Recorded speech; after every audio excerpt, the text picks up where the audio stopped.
Hey everyone, welcome back to Flourishing with a Facial Difference. My name is Brooke, and we are starting up again the Dating with a Difference series. Today's episode is all about my very first fuckboy experience. As always, let's start off with something a little bit more positive. Be mindful of your thoughts, actions, habits, and those that you spend your valuable time with. As those become your story, your reality, you may realize in the end that this may not be who you wanted to be all along, and that's okay. You have the power of manifestation in your everyday life just by being more mindful of the person that you are becoming. What aligns with your deepest desires are those that you attract. The simple act of being present, being mindful, can manifest a beautiful mindset.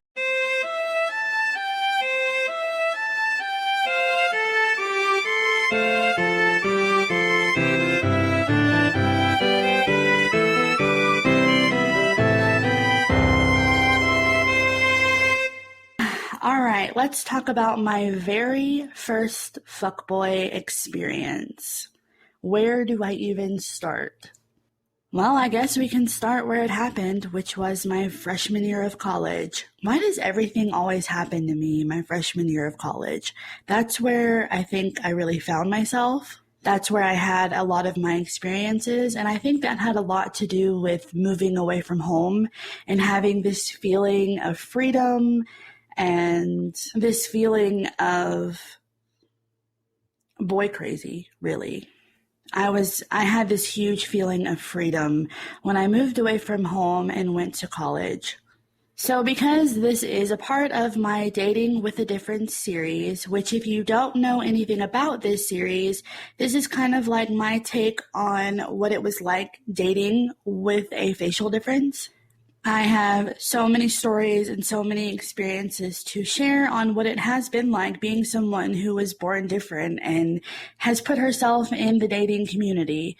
It has been a lot of fun. Thankfully, I'm actually done dating now because I have found the person that I plan to spend forever with, but being able to share my previous dating stories has been a lot of fun, and I'm excited to share a lot more.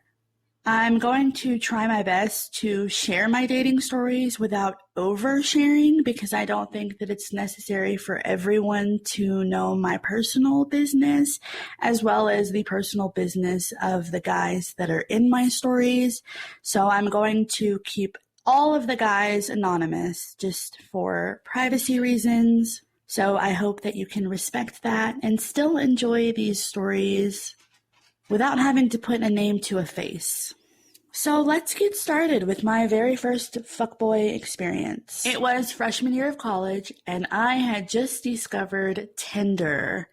And that's where pretty much all of my stories take place, is Tinder, because I loved Tinder. Okay, I'm not ashamed of it. I think it's a great place to meet people if you have set intentions. I think that it's very important, like I said in my How to Online Date episode, I think it's very important to let your intentions be known, and that is one mistake that I made in my F-boy experience.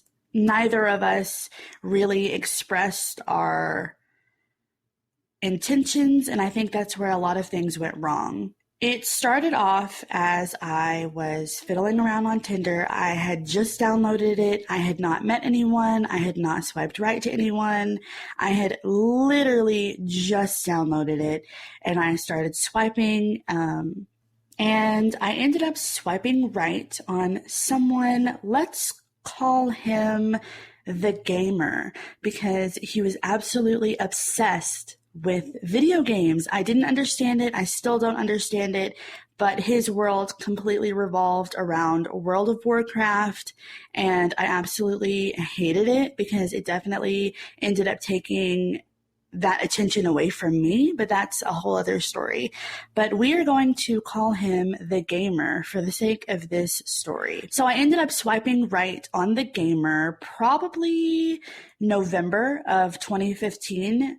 And I think that saying when all this happened is super important too, because time frames really do mean a lot when you're talking about relationships and things like that, because having a time of how long the relationship lasted, I think helps me, when I'm hearing someone else tell a story, understand how long it takes to get to know someone, if that makes sense. I feel like I'm rambling at this point, but we started our little thing at the beginning of November. We had texted absolutely consistently, like nonstop, for 3 or 4 weeks. And it was really nice. Like, it was so different for me because I hadn't really texted a guy like that before. It was so new. Mind you, all of this is so new because at this point I had only ever had one boyfriend in my life, and he was a high school boyfriend, so naturally I saw him every day. So being able to text someone who lived farther away was somehow really, really exciting for me. I don't understand it. I don't really know, but texting him consistently was super exciting. And he actually lived in my town that I grew up in. He lived in the same city that my parents live in. So we were texting consistently, and it was time for Thanksgiving break. So I asked him if he was ready to meet. We had been texting for about 2 or 3 weeks. Mind you, I did not feel like I was being catfished at all. We were Facebook friends, and he would send me photos pretty routinely, like pretty regularly. And he definitely looked like a pretty average guy. There was nothing superficial, nothing fake looking about him. So if he was catfishing me, he probably should have picked someone a little bit more attractive. But I definitely did not get those catfish vibes at all. So that was completely in the back of my mind. Didn't worry about it. It wasn't a thing in this story. So we had the plan to meet up when I came home from Thanksgiving break, and that was it. I was dumb, and I gave him my mom's address so that he could pick me up for our date. And I probably, looking back, should not have done that because I did not know this kid at all. But, me being young and dumb, I didn't see a problem with it. I wasn't nervous. I wasn't afraid. So he picked me up from my mom's house, and he was not at all what I was expecting. He ended up being like 6'4", 6'5", like 300 pounds. Again, it's not a weight thing for me. I don't have a weight preference, but I neglected to ask anything about his body build, and me being 4'11" and 120 pounds, I just didn't expect him to tower me as much as he did, which was a little bit intimidating, me being a young, smaller girl, meeting someone that I didn't know who absolutely was like a grizzly bear compared to me. That made me a little bit nervous, and it made my mom a little bit nervous as well because she did end up meeting him pretty briefly. But again, that has nothing to do with this story. That's just something that I noticed right away is his build definitely shocked me. It was a pretty good date. I won't go super into detail, but we did end up kissing goodnight. I got really good vibes from it. And that's kind of the problem, is that this was my first date outside of high school, and it was someone that I met online. And I was also very young and very stupid. And I was under the impression that we were now officially dating. And that was the issue. That was my problem. And I do not put that blame at all on him. I think that has a lot of blame for both of us because we didn't clearly set our intentions and make them clear to each other. So at the end of the date, I had in my mind, this was now my boyfriend, even though we hadn't talked about it. Again, I know I sound crazy, and to him, I will give him credit. Him telling this story, he probably would say that I was crazy. But me telling the story, I would say that both of our intentions were unclear, and I could tell that he was really into me, and he was. He just was not ready to be my boyfriend. After that, We were kind of back and forth for a couple of months, and I felt like he just wasn't committing to me, and I was doing everything that a girlfriend would do, as far as texting and calling. We would spend hours on the phone. I would be up super late on school nights talking to him per his request. He was basically getting all of the benefits of having a girlfriend without the actual title, which is what I was looking for. Winter break rolled around in December, and I spent, I would say half of my winter break with him. And even though we spent so much time together, I met his family. I had dinner with his family and his brother's wife when they came to town. He really included me as far as that goes in his life. But again, video games had his attention a lot more than I did. Even when I would come over and spend time with him, he would be playing video games consistently. And I noticed that that was a problem. And even though I expressed it, he felt like since I wasn't his girlfriend, I didn't really have a say in what he did in his free time. And honestly, no girlfriends should have a say in what their boyfriends do in their free time. But if you're not getting that attention that you feel like you deserve, then I believe that's a problem. I remember there was this one night I was supposed to go have dinner with his family, and it was a huge ice storm. I couldn't even get my car out of the driveway, and I was so upset because I felt like this is what a girlfriend is supposed to do. They're supposed to go and have dinner with his family. I felt like if I did that, then he would officially call me his girlfriend, but I just couldn't get my car out of the driveway. So my dad ended up driving me to his house and dropping me off, and the gamer was going to take me home later. Dinner was fine. Dinner went really well. His family seemed to really like me, and it was time for him to take me home, and he couldn't get his car out of the driveway because it was so icy and there was so much snow. So I ended up being forced to stay the night with him. I was absolutely terrified because I had never stayed the night at a boy's house. Mind you, I am not one to do sleepovers. You can ask any of my friends. I don't like sleepovers. I don't like staying at someone else's house. I don't like being away from my own bed. I don't know what it is, but I absolutely hate staying the night at someone else's house. Much less a boy. I don't think that I was ready to spend the night with a boy, but unfortunately I didn't have a choice because the weather did not allow me to go home. I remember the next morning I felt super weird. I felt like my first night with a boy had been kind of taken away from me, and it wasn't near as good as I had planned it in my head for the future. I feel like that's kind of where our, quote, relationship took a little bit of a downward spiral because I no longer felt as comfortable with him as I had hoped that I would by this point. I definitely thought that spending the night with him, he would for sure have to call me his girlfriend, but I went back to college after winter break, still single because he would not commit to the title of me being his girlfriend. I tried a few times to break it off and, tell him that either you give me this title that I am your girlfriend and you start treating me like your girlfriend, or I'm done. And each time I brought it up, he would find a way to reel me back in without giving me what I wanted. And again, that's my bad on my part. But then Valentine's Day rolled around, and I pretty much gave him an ultimatum. It was either me and I'm your girlfriend, or I'm leaving and we are not communicating anymore. Well, he didn't like option 2, so he gave me option 1. On Valentine's Day of 2016, he made me his girlfriend. Actually, I totally messed up and I got the dates wrong. The story takes place of the end of 2014, not 2015. So on Valentine's Day of 2015, he decided to ask me to be his girlfriend, and I was so excited. I finally got what I wanted 3 months later. I feel like it took a lot longer, and it ended up being a lot harder to get him to commit, And looking back now, I don't think that that was right. I don't think it should have taken that long. And that is a big red flag for most people.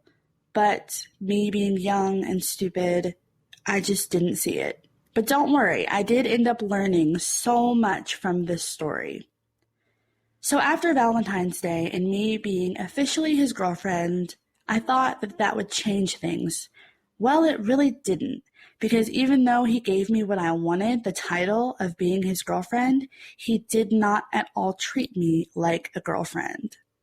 He was distant. He cared way more about his video games. He just wasn't consistent in the conversation, and he wasn't emotionally involved. It really kind of felt like I was bothering him every time I would text him. By this point, I started feeling very used, and I felt like I was giving him all the benefits of being a girlfriend, but I wasn't getting anything in return. The story is almost over. Easter rolls around of 2015, and I wanted him to meet my family. We had been, pretty much going out for about 4 or 5 months at this point.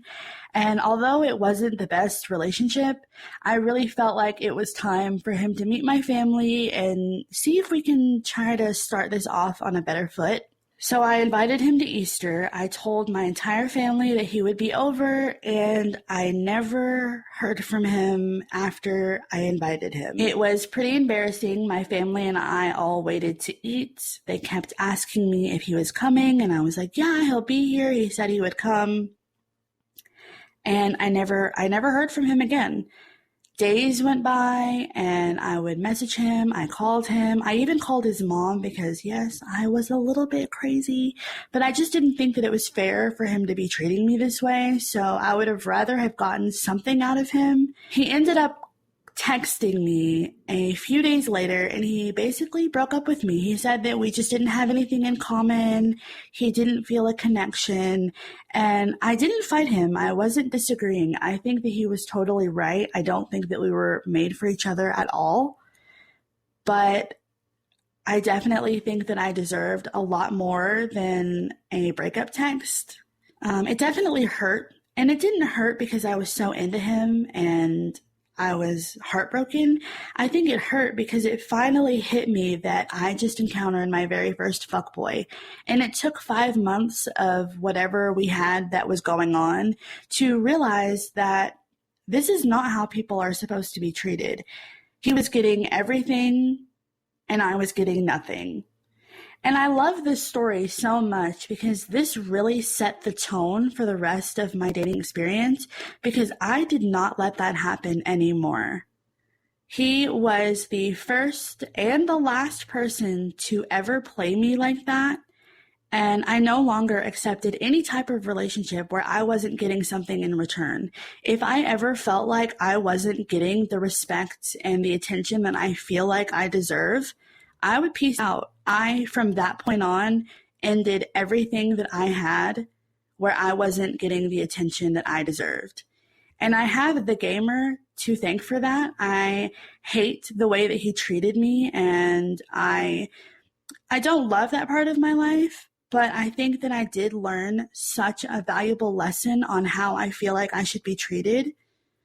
And I also kind of learned how to handle relationships. I do feel like I might have been a little bit clingy, and I do feel like I should have let things happen a little bit more organically rather than force them the way that I was trying to.